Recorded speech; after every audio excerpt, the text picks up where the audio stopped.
A guard came to the prison shoe shop, where Jimmy Valentine was assiduously stitching uppers, and escorted him to the front office.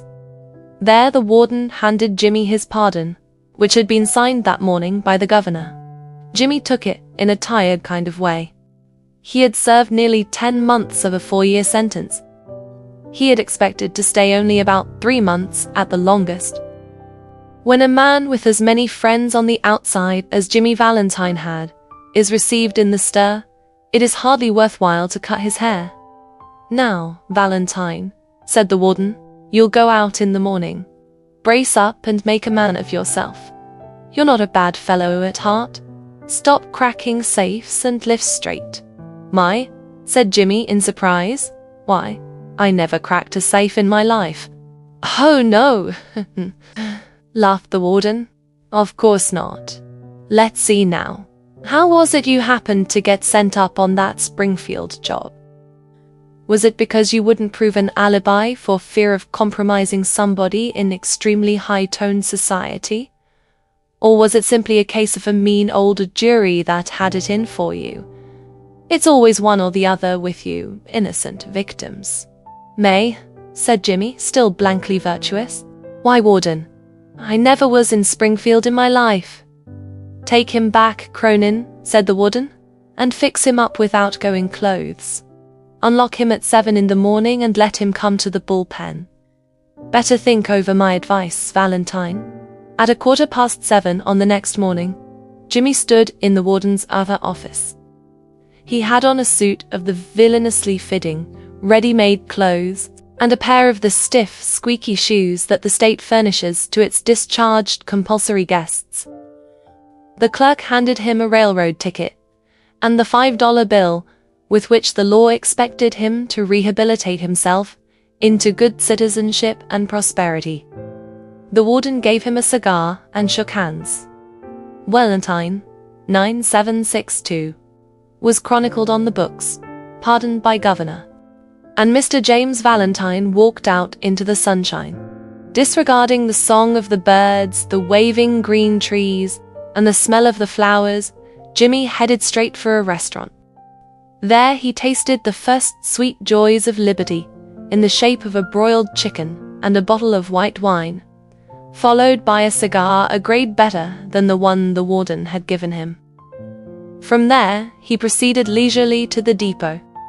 He tossed a quarter into the hat of a blind man sitting by the door, and boarded his train. 3 hours set him down in a little town near the state line. He went to the cafe of one Mike Dolan, and shook hands with Mike, who was alone behind the bar. "Sorry we couldn't make it sooner, Jimmy me boy," said Mike, "but we had that protest from Springfield to buck against, and the governor nearly balked. Feeling all right?" "Fine," said Jimmy. "Got my key?" He got his key and went upstairs, unlocking the door of a room at the rear.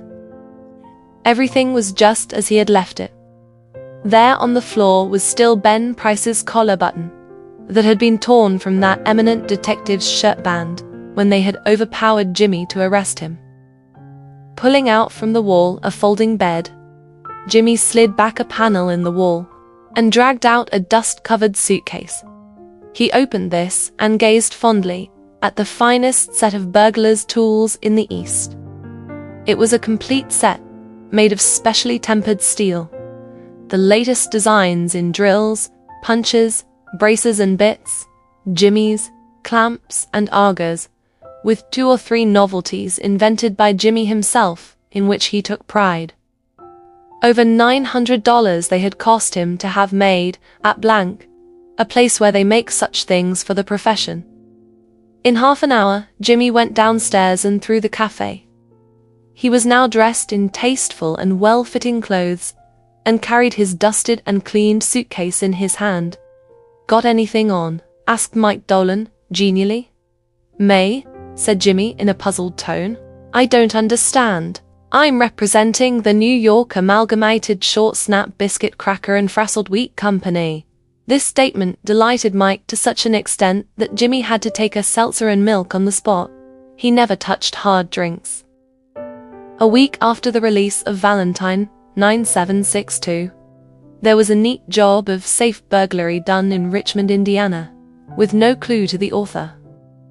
A scant $800 was all that was secured. 2 weeks after that, a patented, improved, burglar-proof safe in Logansport was opened like a cheese to the tune of $1,500, currency, securities and silver untouched. That began to interest the rogue catchers. Then, an old-fashioned bank safe in Jefferson City became active and threw out of its crater an eruption of banknotes amounting to $5,000. The losses were now high enough to bring the matter up into Ben Price's class of work. By comparing notes, a remarkable similarity in the methods of the burglaries was noticed. Ben Price investigated the scenes of the robberies and was heard to remark, "That's Dandy Jim Valentine's autograph. He's resumed business. Look at that combination knob, jerked out as easy as pulling up a radish in wet weather. He's got the only clamps that can do it. And look how clean those tumblers were punched out. Jimmy never has to drill but one hole. Yes, I guess I want Mr. Valentine.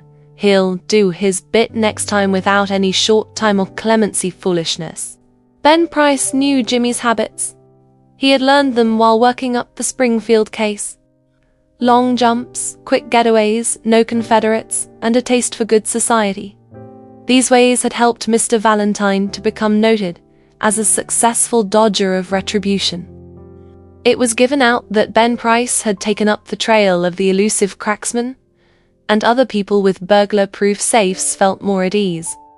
One afternoon, Jimmy Valentine and his suitcase climbed out of the mail hack in Elmore, a little town 5 miles off the railroad down in the blackjack country of Arkansas. Jimmy, looking like an athletic young senior just home from college, went down the broad sidewalk toward the hotel. A young lady crossed the street, passed him at the corner, and entered a door over which was the sign, "The Elmore Bank." Jimmy Valentine looked into her eyes, forgot what he was, and became another man. She lowered her eyes and colored slightly. Young men of Jimmy's style and looks were scarce in Elmore. Jimmy collared a boy that was loafing on the steps of the bank, as if he were one of the stockholders, and began to ask him questions about the town, feeding him dimes at intervals.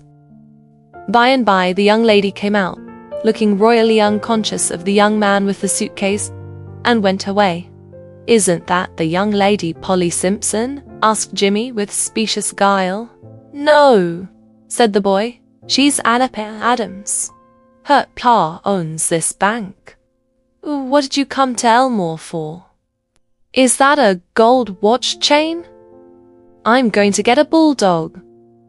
"Got any more dimes?" Jimmy went to the Planters Hotel, registered as Ralph D. Spencer, and engaged a room. He leaned on the desk and declared his platform to the clerk.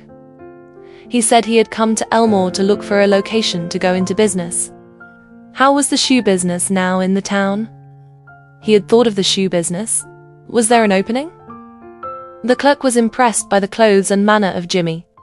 He himself was something of a pattern of fashion to the thinly gilded youth of Elmore, but he now perceived his shortcomings.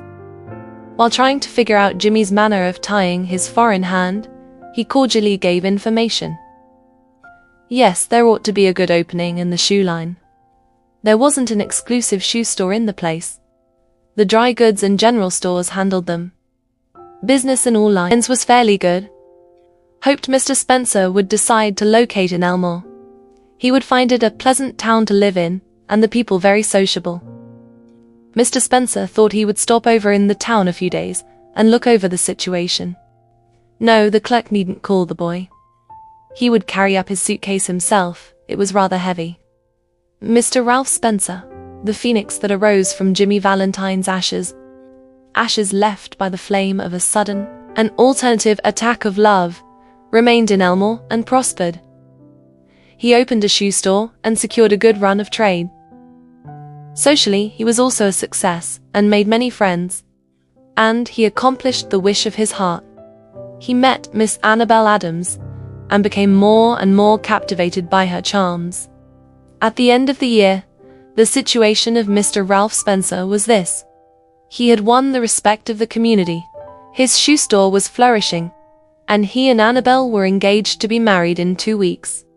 Mr. Adams, the typical plodding country banker, approved of Spencer. Annabel's pride in him almost equaled her affection. He was as much at home in the family of Mr. Adams and that of Annabel's married sister as if he were already a member. One day, Jimmy sat down in his room and wrote this letter, which he mailed to the safe address of one of his old friends in St. Louis. Dear old pal, I want you to be at Sullivan's place in Little Rock next Wednesday night at 9 o'clock. I want you to wind up some little matters for me. And also, I want to make you a present of my kit of tools. I know you'll be glad to get them. You couldn't duplicate the lot for $1,000. Say, Billy, I've quit the old business a year ago. I got a nice store. I'm making an honest living, and I'm going to marry the finest girl on earth 2 weeks from now. It's the only life, Billy, the straight one. I wouldn't touch $1 of another man's money now for $1 million. After I get married, I'm going to sell out and go west, where there won't be so much danger of having old scores brought up against me. I tell you, Billy, she's an angel. She believes in me. I wouldn't do another crooked thing for the whole world. Be sure to be at Sally's, for I must see you. I'll bring along the tools with me. Your old friend, Jimmy. On the Monday night after Jimmy wrote this letter, Ben Price jogged unobtrusively into Elmore in a livery buggy. He lounged about town in his quiet way until he found out what he wanted to know. From the drugstore across the street from Spencer's shoe store, he got a good look at Ralph D. Spencer. Going to marry the banker's daughter, are you, Jimmy? Said Ben to himself, softly. Well, I don't know. The next morning, Jamie took breakfast at the Adamses. He was going to Little Rock that day to order his wedding suit and buy something nice for Annabel. That would be the first time he had left town since he came to Elmore. It had been more than a year now since those last professional jobs, and he thought he could safely venture out. After breakfast, quite a family party went downtown together. Mr. Adams, Annabel, Jimmy, and Annabel's married sister with her 2 little girls, aged 5 and 9. They came by the hotel where Jimmy still boarded, and he ran up to his room and brought along his suitcase. Then they went on to the bank. There stood Jimmy's horse and buggy, and Dolph Gibson, who was going to drive him over to the railroad station. All went inside the high carved oak railings into the banking room, Jimmy included, for Mr. Adams's future son-in-law was welcome anywhere. The clerks were pleased to be greeted by the good-looking, agreeable young man who was going to marry Miss Annabel. Jimmy set his suitcase down. Annabel, whose heart was bubbling with happiness and lively youth, put on Jimmy's hat and picked up the suitcase. Wouldn't I make a nice drummer? Said Annabel. My, Ralph! How heavy it is. Feels like it was full of gold bricks. Lot of nickel-plated shoehorns in there, said Jimmy, coolly, that I'm going to return. Thought I'd save express charges by taking them up. I'm getting awfully economical. The Elmore Bank had just put in a new safe and vault. Mr. Adams was very proud of it, and insisted on an inspection by everyone. The vault was a small one, but it had a new patented door. It fastened with 3 solid steel bolts thrown simultaneously with a single handle, and had a time lock. Mr. Adams beamingly explained its workings to Mr. Spencer, who showed a courteous but not too intelligent interest. The 2 children, May and Agatha, were delighted by the shining metal and funny clock and knobs. While they were thus engaged, Ben Price sauntered in and leaned on his elbow, looking casually inside between the railings. He told the teller that he didn't want anything. He was just waiting for a man he knew. Suddenly, there was a scream or two from the women, and a commotion. Unperceived by the elders, May, the 9-year-old girl, in a spirit of play, had shut Agatha in the vault. She had then shot the bolts and turned the knob of the combination as she had seen Mr. Adams do. The old banker sprang to the handle and tugged at it for a moment. The door can't be opened, he groaned. The clock hasn't been wound, nor the combination set. Hush, said Mr. Adams, raising his trembling hand. All be quiet for a moment. Agatha, he called as loudly as he could, listen to me. During the following silence, they could just hear the faint sound of the child wildly shrieking in the dark vault in a panic of terror. My precious darling, wailed the mother. She will die of fright. Open the door. Oh, break it open. Can't you men do something? There isn't a man nearer than Little Rock who can open that door, said Mr. Adams in a shaky voice. My God. Spencer, what shall we do? That child, she can't stand it long in there. There isn't enough air. And besides, she'll go into convulsions from fright. Agatha's mother, frantic now, beat the door of the vault with her hands. Somebody wildly suggested dynamite. Annabel turned to Jimmy, her large eyes full of anguish but not yet despairing. To a woman, nothing seems quite impossible to the powers of the man she worships. Can't you do something, Ralph? Try, won't you? He looked at her with a queer, soft smile on his lips and in his keen eyes. Annabel, he said, give me that rose you're wearing, will you? Hardly believing that she heard him aright.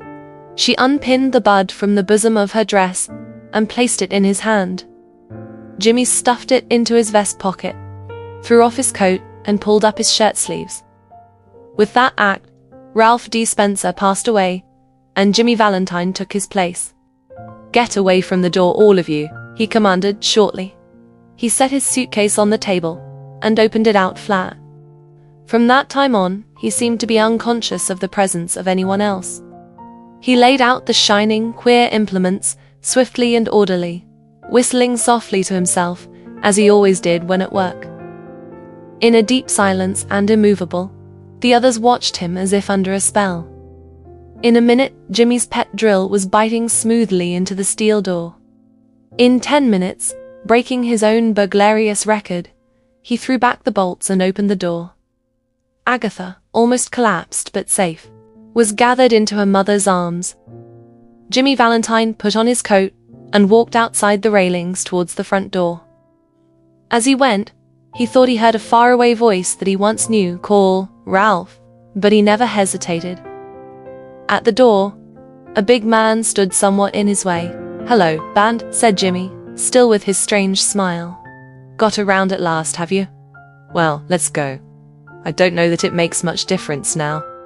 And then, Ben Price acted rather strangely. Guess you're mistaken. Mr. Spencer, he said, don't believe I recognize you. Your buggy's waiting for you, ain't it? And Ben Price turned and strolled down the street.